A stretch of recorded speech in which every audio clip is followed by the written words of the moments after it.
नमस्कार। आज हम लोग सीखेंगे स्पैरो पोर्टल के माध्यम से अपने अचल संपत्ति का विवरण कैसे किया जाता है। इसके लिए जब भी आप अपने होम पेज पे लॉगिन होंगे स्पैरो पोर्टल के, तो वो होम पेज कुछ ऐसा दिखाई देगा।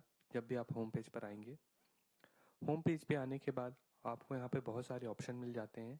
इसी ऑप्शन में लेफ्ट हैंड साइड में आप देख सकते हैं, सबसे नीचे पे आईपीआर का ऑप्शन मिल जाता है, जिसका पूरा नाम होता है इमूवेबल प्रॉपर्टी रिटर्न। तो आपको इस आईपीआर वाले ऑप्शन पे क्लिक करना है।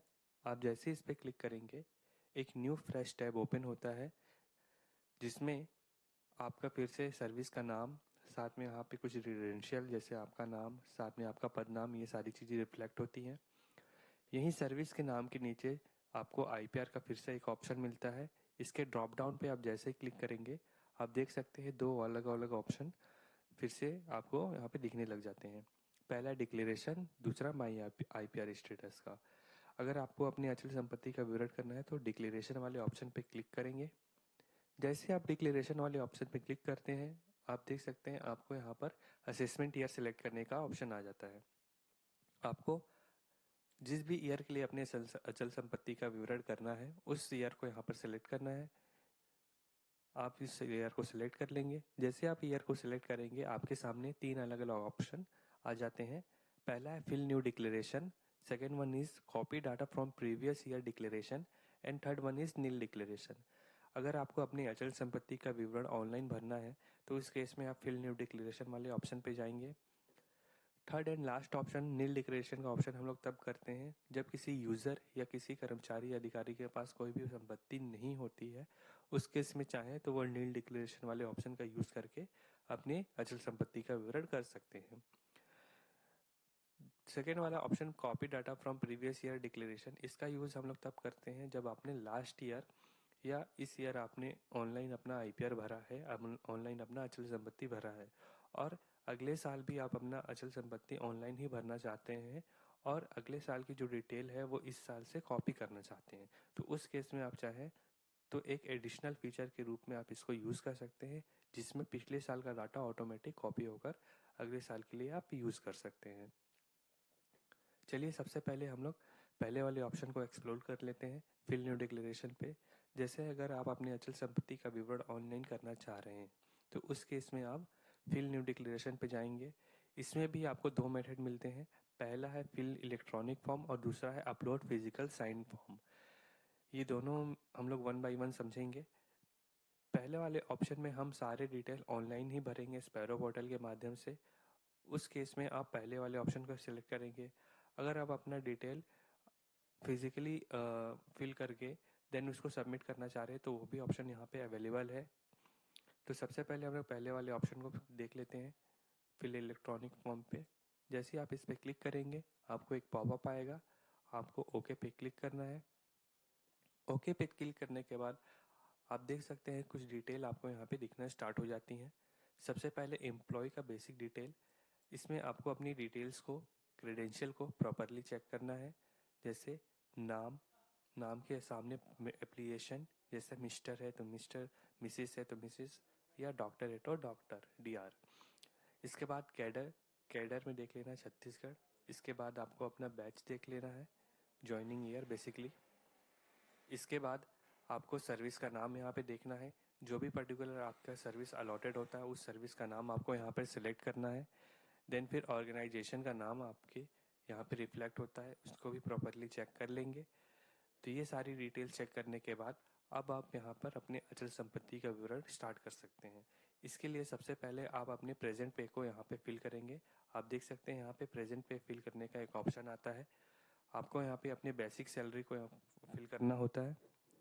मैं यहाँ पे एक रफ अमाउंट या एग्जाम्पल अमाउंट यहाँ पर फिल कर लेता हूँ। ये फिल करने के बाद अब आप अपने प्रॉपर्टी की डिटेल आप यहाँ पर फिल करना चालू करेंगे। सबसे पहले आप अपनी पहले संपत्ति या पहले प्रॉपर्टी की डिटेल भरना स्टार्ट करेंगे। इसमें पहले नंबर पे आप देख सकते हैं प्रिसाइज लोकेशन, मतलब आपकी ये जो संपत्ति है या प्रॉपर्टी है वो कौन से पर्टिकुलर लोकेशन पे है, कौन सी जगह पे है, ये आपको बताना होता है। जैसे सबसे पहले स्टेट, स्टेट में मतलब जो भी पर्टिकुलर स्टेट रहेगा आपको यहाँ पे सिलेक्ट करना है। इसके बाद डिस्ट्रिक्ट, कौन सी ज़िले में आपका ये प्रॉपर्टी या संपत्ति है, उस ये ज़िले को आपको यहाँ पर सिलेक्ट करना है। इसके बाद आपको यहाँ पर तालुका सब डिवीज़न फिल करना है। सब डिवीज़न आपका जो भी पर्टिकुलर सब डिवीज़न रहेगा आपको यहाँ पर मेंशन करना है। ये मेंशन करने के बाद आपको अपना तालुका मेंशन करना है, जो भी आपका तालुका रहेगा। तालुका मेंशन करने के बाद आपका जो भी विलेज या सिटी या जो भी गांव रहेगा, जिस जगह पे आपकी ये प्रॉपर्टी है, आपको वो मेंशन करनी है। फॉर एग्ज़ाम्पल मैं यहाँ पर एक लोकेशन सेलेक्ट कर लेता हूँ। ये सिलेक्ट करने के बाद आपको यहाँ पर कंप्लीट एड्रेस बताना है, जिस भी जगह पे आपकी ये संपत्ति है। ये सिलेक्ट करने के बाद, ये फिल करने के बाद आप यहाँ पे पिन कोड डालेंगे। जिस भी एरिया का आपका ये पिन कोड होगा, उस पिन कोड को सिलेक्ट करेंगे या फिल करेंगे। उसके बाद आप अपनी दूसरी डिटेल को फिल करना चालू करेंगे, जहाँ पे आपको यहाँ पे name in detail of the property बतानी है। बेसिकली इसमें आपकी जो भी संपत्ति है उसका टाइप बताना है। सबसे पहले आपको प्रॉपर्टी टाइप बतानी है, जिसमें जो भी आपका संपत्ति है वो किस टाइप की प्रॉपर्टी है आपकी या संपत्ति है। वो कोई लैंड है या कोई मकान है या कोई फ्लैट है या कोई शॉप है या कोई इंडस्ट्रियल है या कोई अदर टाइप की प्रॉपर्टी है। तो इसमें जो भी पर्टिकुलर टाइप होगा आपकी प्रॉपर्टी का, आपको यहाँ पर सिलेक्ट करना है। फॉर एग्ज़ाम्पल मैं अभी एक मकान मान लेता हूँ, हाउस। उसके बाद आपको डिस्क्रिप्शन के सामने वाले बॉक्स में आपको थोड़ी डिटेल बतानी है प्रॉपर्टी की। ये डिटेल फिल करने के बाद आप थर्ड नंबर को फिल करेंगे। थर्ड नंबर में बेसिकली कॉस्ट ऑफ कंस्ट्रक्शन या एक्वायरमेंट आता है, जिसमें आपको ये बताना है सबसे पहले कॉस्ट ऑफ कंस्ट्रक्शन या acquirement including of the land in case of house. मतलब आपने जो भी संपत्ति प्राप्त की है या जो भी मकान बनाया है जिसमें आपका लैंड भी इंक्लूडेड है, तो जब आपने ये संपत्ति प्राप्त की या बनाई तो उस समय उसकी लागत क्या थी, आपको वो मेंशन करनी है यहाँ पे। मैं एक यहाँ पे अमाउंट यहाँ पे मेंशन कर देता हूँ। उसके बाद नेक्स्ट देख सकते हैं आप ईयर व्हेन परचेज्ड, मतलब आपने ये संपत्ति कब प्राप्त की, कौन से ईयर में, आपको ये मेंशन करनी होती है। इसके बाद चौथे नंबर पे आप देख सकते हैं present value of the property. अगर आपको एग्जैक्ट वैल्यू नहीं पता है अपने प्रॉपर्टी के बारे में, तो आप चाहें तो एक अप्रॉक्सीमेटिव वैल्यू यहाँ पे फिल कर सकते हैं। ये फिल करने के बाद आप फिफ्थ नंबर पे आप देख सकते हैं ओनरशिप बतानी है, कि ये जो प्रॉपर्टी के बारे में आप डिटेल भर रहे हैं वो प्रॉपर्टी किसके नाम पे है। क्या है वो यूज़र या ऑफिसर के नाम पे है, अगर हाँ तो यस करेंगे, अगर नहीं तो आप अपने आपको नो पे क्लिक करना है। आप जैसे ही नो पे क्लिक करेंगे आपके सामने दो अलग अलग ऑप्शन आ जाते हैं। उन ऑप्शंस में आपको कुछ डिटेल फिल करनी है, जैसे आपने ये संपत्ति किस पर्टिकुलर पर्सन के नाम पे ले रखी है या प्राप्त की है, साथ में उस पर्टिकुलर पर्सन के साथ आपका क्या रिलेशन है, आपको वहाँ पे ये मेंशन करना है। इसके अलावा आपको यहाँ पे एडिशनल रिमार्क का ऑप्शन मिल जाता है। आप चाहें तो एडिशनल रिमार्क में कुछ और डिटेल भी यहाँ पर फिल कर सकते हैं। इसके बाद अब हम लोग यस वाले ऑप्शन पे को एक्सप्लोर कर लेते हैं। टाइप ऑफ ओनरशिप, जिसमें आपको दो अलग अलग ऑप्शन आ जाते हैं। पहला है सोलो और सेकंड वन इज़ जॉइंट। अगर ये प्रॉपर्टी सिर्फ अकेले आपके नाम पे है तो उस केस में आप सोलो वाले पे क्लिक करेंगे। अगर यह संपत्ति आपने किसी के साथ परचेस की है या प्राप्त की है तो उस केस में जॉइंट पे क्लिक करेंगे। आप जैसे जॉइंट पे क्लिक करेंगे तो अगेन आपको दो अलग अलग ऑप्शन दिखने लग जाते हैं, जिसमें पहले वाले बॉक्स पे आपको ये बताना है कि आपने किसके साथ ये संपत्ति जॉइंटली प्राप्त की है या खरीदी है। साथ में जिस भी पर्सन के साथ में आपने ये संपत्ति खरीदी है या प्राप्त की है उस पर्सन के साथ आपका क्या रिलेशन है वो मेंशन करना है। जैसे आपकी वो ब्रदर है, सिस्टर है, वाइफ है, तो उनका यहाँ पे रिलेशन आपको यहाँ पर मेंशन करना है। इसके बाद आपको एडिशनल रिमार्क का भी ऑप्शन मिल जाता है यहाँ पर। आप चाहे तो यहाँ पे एडिशनली और भी डिटेल्स यहाँ पे फिल कर सकते हैं। उसके बाद नेक्स्ट जो 6 नंबर पे है हाउ एक्वायर्ड, मतलब आपने ये जो संपत्ति वो कैसे प्राप्त की है। सबसे पहले आ जाता है option means from which is property is acquired, मतलब आपने ये संपत्ति कैसे प्राप्त की है। तो ये इस ड्रॉप डाउन पे आप जैसे सेलेक्ट करेंगे, यहाँ पे आप देख सकते हैं आपको अलग अलग मीन्स ऑफ एक्विजिशन के ऑप्शन मिल जाते हैं। जैसे आपने ये संपत्ति प्राप्त कैसे की है, आपने परचेस की है या आपने मॉर्गेज पे ली है प्राप्त की है या लीज पे ली है या इनहेरिटेंस यानी पैतृक संपत्ति आपको प्राप्त हुई है या किसी ने आपको गिफ्ट किया है या कोई अदर टाइप ऑफ मेथड था जिससे आपको ये संपत्ति प्राप्त हुई है। तो जो भी पर्टिकुलर टाइप होगा या जो भी आपका मीन्स होगा आपको यहाँ पे सिलेक्ट करना है। फॉर एग्जांपल मैं यहाँ पर इनहेरिटेंस मतलब पैतृक संपत्ति वाले ऑप्शन को सिलेक्ट कर लेता हूँ। उसके बाद अगले वाले ऑप्शन पे जिस पर्सन से आपको ये संपत्ति प्राप्त हुई है उनका नाम यहाँ पे मेंशन करना है। इसके बाद next detail of the person from हुम एक्वायर्ड मतलब जिस भी पर्सन से आपको ये संपत्ति प्राप्त हुई है उनका यहाँ पे डिटेल फिल करना है।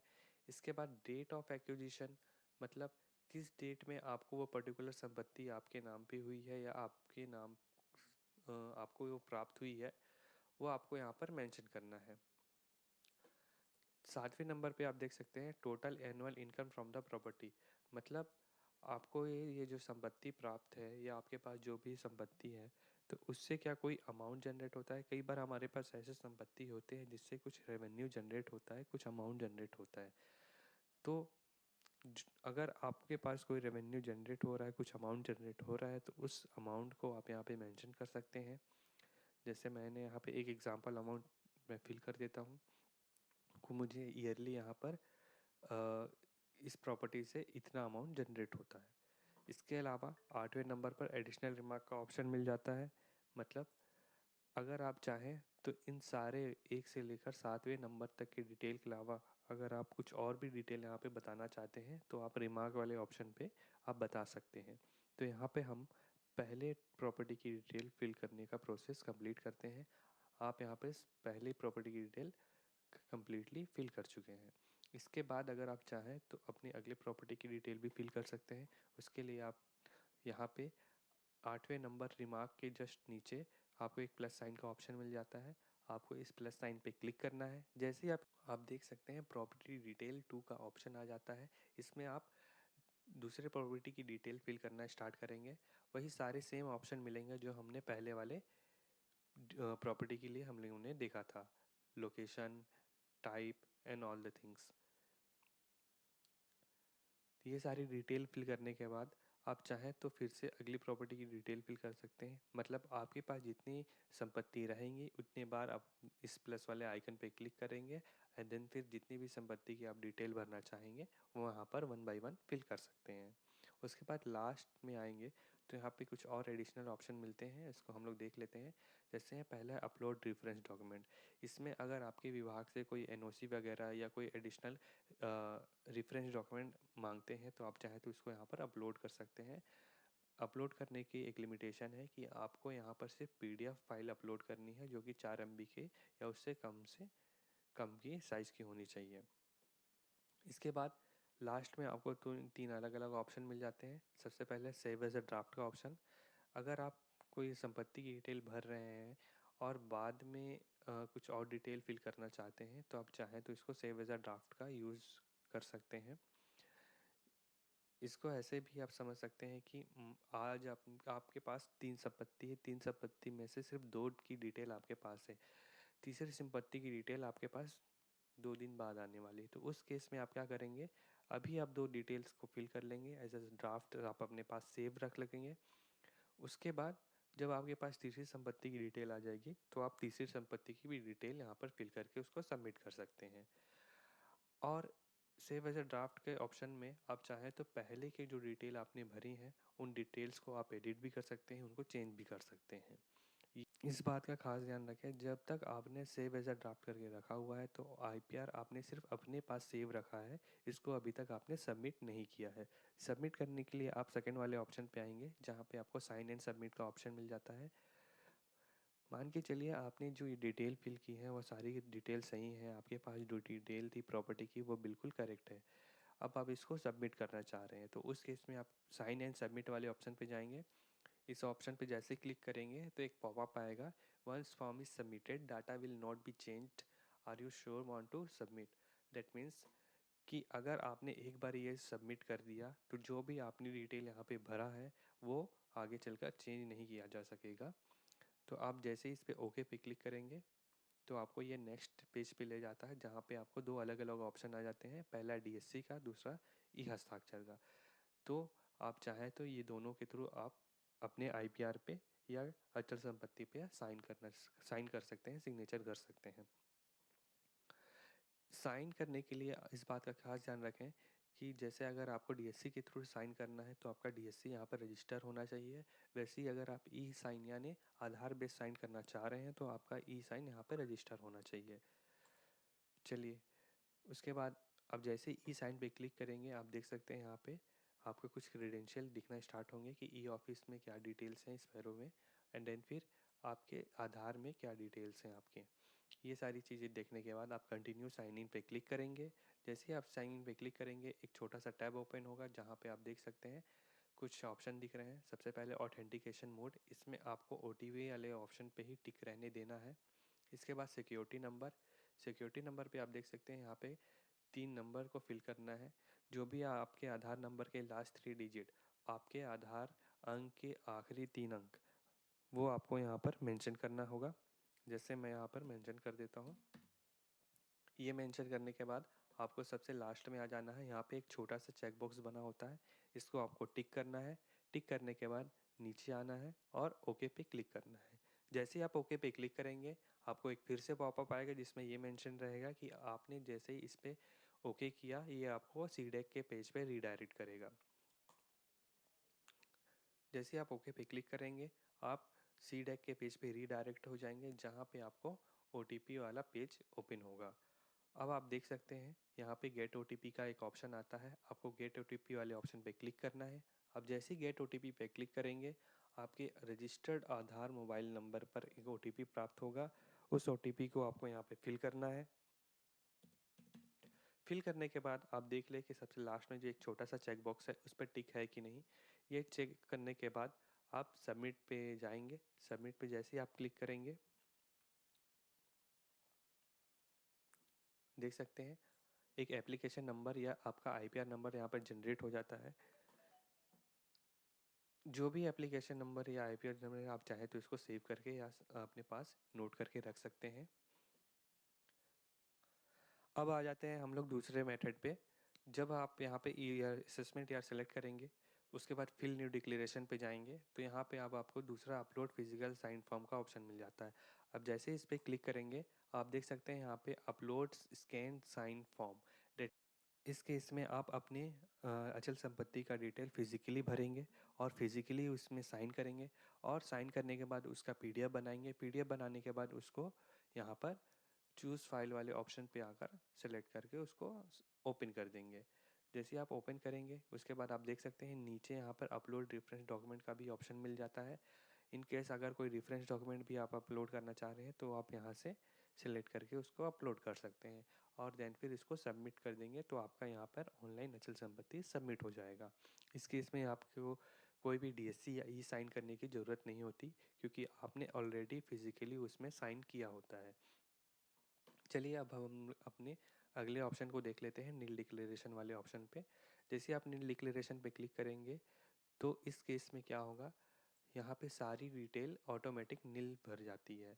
ये इस ऑप्शन का यूज़ वो यूज़र करेंगे जिनके पास कोई भी संपत्ति या कोई भी प्रॉपर्टी नहीं होती है। उस केस में आप चाहें तो इस वाले ऑप्शन का यूज़ करके अपने आईपीआर को सबमिट कर सकते हैं। बस इस केस में आपको अपने प्रेजेंट पे या बेसिक पे को यहाँ पे फिल करना होगा। जैसे आप यहाँ पे फिल करेंगे उसके बाद नीचे आएंगे, नीचे आने के बाद साइन एंड सबमिट पे क्लिक करेंगे। साइन एंड सबमिट पे क्लिक करने के बाद आप इसको ओके पे क्लिक करेंगे। ओके पे क्लिक करने के बाद यहाँ पे 2 अलग अलग ऑप्शन आ जाते हैं फिर से, डीएससी का एंड ई साइन का। आपका जो भी यहाँ पे डीएससी या ई साइन रजिस्टर होगा उसके थ्रू आप यहाँ पे साइन कर देंगे। मैं यहाँ पे ई साइन के थ्रू जा रहा हूँ। कंटिन्यू साइन इन पे क्लिक करेंगे। यहाँ पे ओटीपी पे सिलेक्ट रहने देंगे। यहाँ पे अपने आधार नंबर के आखिरी 3 डिजिट को फिल करेंगे। उसके बाद नीचे आ जाएंगे, यहाँ पे एक छोटा सा चेक बॉक्स बना होता है, इस पर टिक करेंगे, ओके करेंगे। ओके करने के बाद एक पॉपअप आएगा जिसमें ये मेंशन है कि ये आपको ई साइन के पेज पे रीडायरेक्ट करेगा। और जैसे इस पर क्लिक करेंगे आपको ये सी डेक के पेज पे रीडायरेक्ट करेगा जहाँ पर आपको एक गेट ओटीपी वाला एक ऑप्शन आ जाता है। आपको गेट ओटीपी पे क्लिक करना है। अब जैसे ही गेट ओटीपी पे क्लिक करेंगे आपके मोबाइल नंबर पर, रजिस्टर्ड मोबाइल नंबर पर एक ओटीपी आएगा।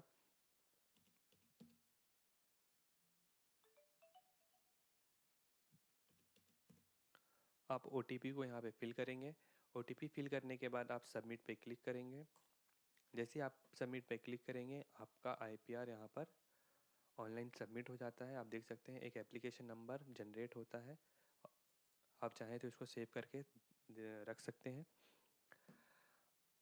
इसके बाद अगर आपको लग रहा है कि आप अपने IPR का स्टेटस चेक करना है तो आप यहाँ से उसको भी चेक कर सकते हैं। इसके लिए आपको फिर से IPR वाले ऑप्शन पे जाना है। इसके ड्रॉप डाउन पे आप जैसे ही क्लिक करेंगे तो यहाँ पे दो ऑप्शन मिलते हैं, डिक्लेरेशन और दूसरा माई IPR स्टेटस का। आपको माई IPR स्टेटस वाले ऑप्शन पे जाना है। जैसे ही आप माई IPR स्टेटस पे जाएंगे आप देख सकते हैं यहाँ पे कुछ क्रीडेंशियल दिखना स्टार्ट हो जाते हैं। सबसे पहले आपने कौन से ईयर के लिए आपने IPR भरा है वो रिफ्लेक्ट होता है। देन फिर आपके IPR का एक यूनिक नंबर जनरेट जो होता है वो यहाँ पे दिखता है। इसके बाद कब आपने अपना IPR यानी अचल संपत्ति सबमिट किया है वो सबमिशन डेट यहाँ पे मेंशन होता है। इसके अलावा स्टेटस का खास ध्यान रखेंगे। यहाँ पे इलेक्ट्रॉनिक दिख रहा है। अगर आपने अपना IPR या अचल संपत्ति ऑनलाइन भरा है और सारा डिटेल स्पैरो पोर्टल के माध्यम से ही भरा है तो उस केस में आप क्या करेंगे, इलेक्ट्रॉनिक यहाँ पे स्टेटस दिखेगा। अगर आपने फिजिकली साइन करके उसको अपलोड किया है देन सबमिट किया है तो उस केस में आपको यहाँ पे अपलोडेड दिखेगा। अगर आपने अपना IPR सिर्फ आपने फिल करके रखा हुआ है और सेव एज अ ड्राफ्ट करके रखा हुआ है, उसको सबमिट नहीं किया है तो उस केस में आपको यहाँ पे ड्राफ्टेड दिखेगा। तो ध्यान रखें, जिस भी पर्सन को अगर ड्राफ्टेड दिख रहा है और उनको अपना IPR सबमिट करना है तो उस केस में उनको यहाँ पे उनका स्टेटस इलेक्ट्रॉनिक या अपलोडेड दिखना ज़रूरी है। इसके बाद IPR डॉक्यूमेंट के नीचे आपको यहाँ पे डाउनलोड का एक ऑप्शन मिल जाता है। आपने जो भी डिटेल अपने IPR में भरा है वो चाहे तो आप यहाँ पे डाउनलोड करके देख सकते हैं। जैसे आप इस पर क्लिक करेंगे एक PDF जनरेट होगा। PDF को आप चाहे तो यहाँ से डाउनलोड भी करके सकते हैं। आप वो देख सकते हैं आपने जो जो डिटेल यहाँ पे भरी होगी वो सारी डिटेल आपको यहाँ पे रिफ्लेक्ट होंगी।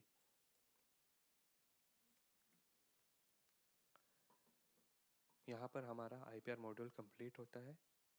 सभी को बहुत बहुत धन्यवाद।